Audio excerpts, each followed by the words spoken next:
حضرت یوسف علیہ السلام کی توحید کے بارے میں بیان سن چکے ہو، جو انہوں نے جیل کے قیدیوں کے سامنے خوابوں کی تعبیر بیان کرنے سے پہلے اللہ کی توحید کیا کی تھی، بیان کی تھی ان کے سامنے۔ اور پھر اس کے بعد سورۃ رعد ہے، اور سورۃ رعد میں تم نے رعد اور دوسرے ملائکہ کے بارے میں بھی سن لیا کہ وہ ہر وقت اللہ کی کیا کرتے ہیں، تسبیح بیان کرتے ہیں اور شرک سے پاک رہتے ہیں۔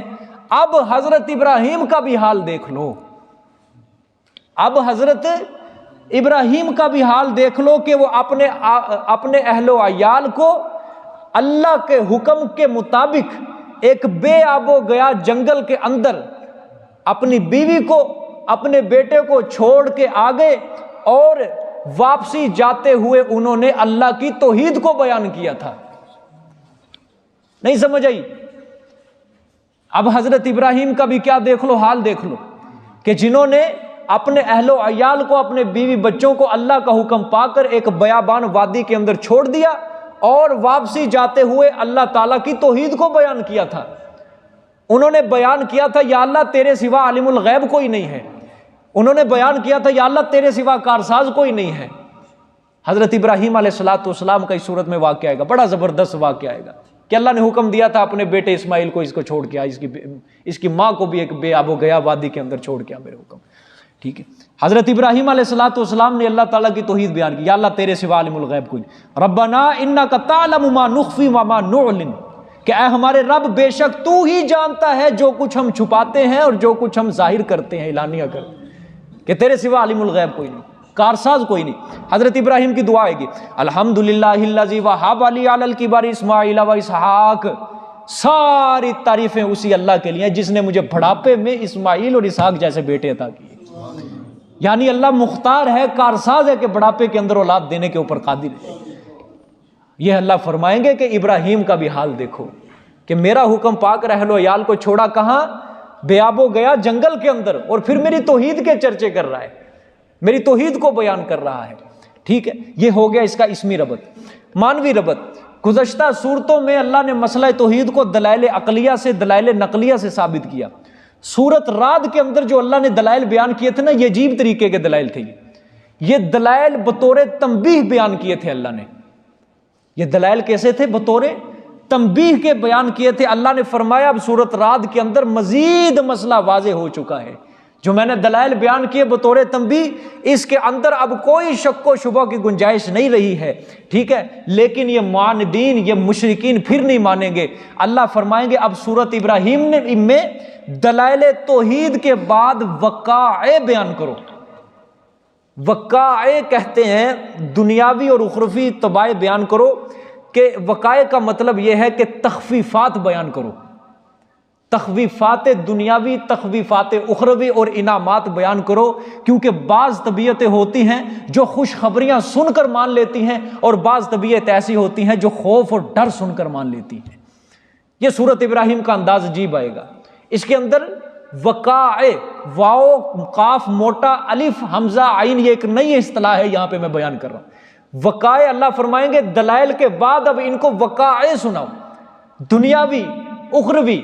ٹھیک ہے، وقائع سناؤ، کیونکہ بعض طبیعتیں ہوتی ہیں جو خوشخبریاں سن کر مان لیتے ہیں، اور بعض طبیعتیں ہوتی ہیں جو ڈر اور خوف سن کر مان لیتی ہیں۔ وقائع کے اندر اللہ تعالیٰ آخرت کے عذاب کا ڈراوا بھی دیں گے، دنیا کے عذاب کا ڈراوا بھی دیں گے۔ وقائع کے اندر یہ بھی ہوگا کہ جن مومنین نے میری توحید کو مان لیا ان کے اوپر میں نے دنیا کے اندر بھی انعام کیا اور آخرت کے اندر بھی انعام کیا۔ ماضی کے قصے اللہ سنائیں گے، کچھ چھوٹے چھوٹے قصے ہوں گے، ماضی کے قصے سنائیں گے۔ اسی طرح جن لوگوں نے نہیں مانا اللہ تعالیٰ ماضی کے قصے سنائیں گے، دیکھو میں نے ان قوموں کو بھی برباد کر دیا۔ اس طرح جن لوگوں نے مانا اللہ ماضی کا قصہ سنائیں گے، دیکھو میں نے کس طرح ان کے اوپر انعام کیا۔ یہ ہوتے ہیں وقائع۔ اللہ یہ چیزیں سنا کے ان کو مطمئن کرے گا کہ توحید کو مان لو۔ ٹھیک ہے، یہ ہوگی جی ایک بات۔ اور خلاصہ اس کا یہ ہے کہ اس میں 3 عقلی دلیلیں آئیں گی۔ کتنی؟ 3 عقلی دلیلیں آئیں گی، 2 نقلی دلیلیں آئیں گی۔ 3 عقلی دلیلیں اور 2 نقلی دلیلیں۔ نقلی دلیلیں سے مراد کہ ایک اجمالی دلیل ہوگی، چھوٹی نقلی دلیل، اور ایک دلیل ہوگی لمبی تفصیلی دلیل جو حضرت ابراہیم علیہ السلام کا واقعہ اللہ بیان فرمائیں گے۔ ٹھیک ہے، یہ ذہن میں رکھنی ہے بات۔ 3 عقلی دلیلیں، 2 نقلی دلیلیں۔ ٹھیک ہے، اور 6 وقائع آئیں گے، بس یہ آپ نے خلاصہ اس کا ذہن میں رکھنا ہے، اس کے مطابق یہ سورت چلے گی، ٹھیک ہے؟ 3 عقلی دلیلیں اور 2 نقلی دلیلیں اور 6 وقائع۔ وقائع میں نے کہہ دیا نا، یہ دنیاوی تخفیفات، اخروی تخفیفات، دنیاوی انعامات اور اخروی انعامات، یہ مراد ہوتے ہیں اس کے اندر۔ یہ 6 وقائع آئیں گے، یہ آپ نے ذہن میں رکھنی ہے بات، اس کے مطابق یہ آیت چلے گی، ٹھیک ہے؟ دیکھیں جی، شروع کر لیں، ایک آیت پڑھ لیتے ہیں۔ الف لام را، حروف مقطعات میں سے اس کی مراد کو صرف اللہ جانتے۔ کتاب انزلناہ الیک، یہ کتاب ہم نے اتاری، ہم نے اتارا ہے اس کو۔ یہ ترغیب تمہید باندھ رہے ہیں اللہ سورت کی، اور ترغیب دے رہے ہیں قرآن پڑھنے کی۔ تمہید سورت کی ہے اور قرآن کی طرف کیا دی جا رہی ہے؟ ترغیب دی جا رہی ہے، ٹھیک ہے؟ اور سورت کی کیا باندھ رہے ہیں؟ بات کی مضمون کی تمہید باندھ رہے ہیں۔ ہم نے اتارا اس کتاب کو، ترغیب کیسے ہے؟ اللہ پڑھنے والے کو بتا رہے ہیں کہ یہ کیا ہے، کتاب پڑھنے والے اس کتاب کو سرسری نگاہوں سے نہیں پڑھنا، بلکہ سب سے پہلے یہ دیکھ اس کو اتارنے والی کون سی ذات ہے۔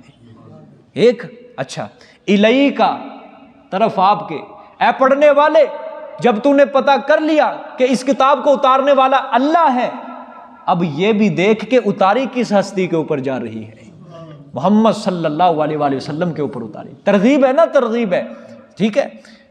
کتاب یہ قرآن پاک اتارا ہم نے اس کو، طرف آپ کے۔ اچھا یا اللہ، اتنی زبردست تمہید اتارنے والی ذات تیری، اور جس کے اوپر اتاری جا رہی ہے وہ محمد صلی اللہ علیہ وسلم کی ذات ہے۔ یا اللہ پاک مقصد کیا ہے؟ اللہ نے مقصد بیان کیا، لِتُخْرِجَ النَّاسَ مِنَ الظُّلُمَاتِ إِلَى النُّورِ، تاکہ آپ نکالیں لوگوں کو اندھیروں سے طرف نور کے۔ ہاں، آپ کفر و شرک کے اندھیروں سے نکال کر لوگوں کو توحید کے رستے کی طرف گامزن کریں، توحید کا رستہ بتائیں آپ ان کو۔ یہ ہے قرآن کے اترنے کا مقصد، سمجھ آئی ہے؟